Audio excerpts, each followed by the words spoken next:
बात पते की में आज हम लेकर आए हैं। बेटी हीरा है, आभूषण नहीं। जब किसी घर में बेटी का जन्म होता है तो मानो उस आंगन में साक्षात माता लक्ष्मी का पदार्पण होता है।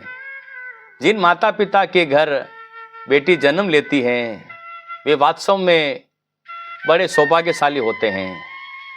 माँ बाप उसे लाड प्यार से पालते हैं, अपने सपनों से ज़्यादा उसके सपनों की चिंता करते हैं। रातों की नींद, दिन की मेहनत, सब कुछ उस बेटी के उज्जवल भविष्य के लिए समर्पित कर देते हैं। और जब बेटी विवाह योग्य होती है तो माता पिता अपनी जिंदगी का सबसे बड़ी कीमती खजाना एक हीरे के समान बेटी वर पक्ष को ससम्मान सौंप देते हैं। विदाई के समय जब पिता की आंखों से आंसू रुकते नहीं हैं तो लोग समझते हैं बेटी जा रही है इसीलिए रो रहा है, लेकिन सच यह है पिता इसीलिए नहीं रोता कि बेटी परई हो रही है। वह इसलिए रोता है कि पता नहीं उसे कैसा परिवार मिलेगा, उसे सोने की अंगूठी में जड़ा जाएगा या तांबे की, क्योंकि वही हीरा कोई उसे सोने की अंगूठे में पहनता है तो कोई चांदी में, और कुछ लोग उसे तांबे की अंगूठे में भी जड़ देते हैं।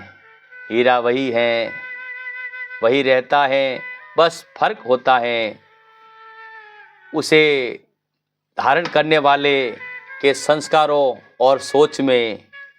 कुछ परिवार उस हीरे की कदर करते हैं, उसके माता पिता के सदा आभारी रहते हैं कि उन्होंने अपने कलेजे का टुकड़ा हमें सौंपा है। लेकिन कुछ लोग न उस हीरे का सम्मान कर पाते हैं, न ही उसे सौंपने वाले माता पिता का। उल्टा वे उसी हीरे में दोष निकालना शुरू कर देते हैं। और यहाँ एक सवाल है जो हर इंसान को खुद से पूछना चाहिए। जो सलूक आप अपनी बहू के साथ करते हैं, अगर वही सलूक आपकी बेटी के साथ हो तो आपके दिल पर क्या बीतेगी। जिस ताने से बहू की आंखें भर जाती हैं, अगर उसी ताने से आपकी बेटी रो पड़े तो क्या तब भी आप उसे सही ठहराएंगे। याद रखिए, जो वस्तु आसानी से मिल जाती है उसका सम्मान नहीं होता, और जो वस्तु बड़ी मिन्नतों के बाद मिलती है, भले ही वह कांच क्यों ना हो,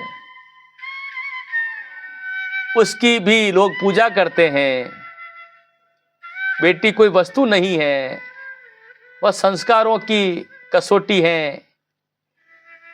जिसने उससे सम्मान दिया उसका घर स्वर्ग बन गया, और जिसने अपमान किया उसने अपने संस्कारों को दुनिया के सामने उजागर कर दिया। यह सामने वाले की सोच तय करती है। जो बहू के साथ करते हैं वही बेटी के साथ होगा तो क्या होगा, ये जरूर विचार करिए।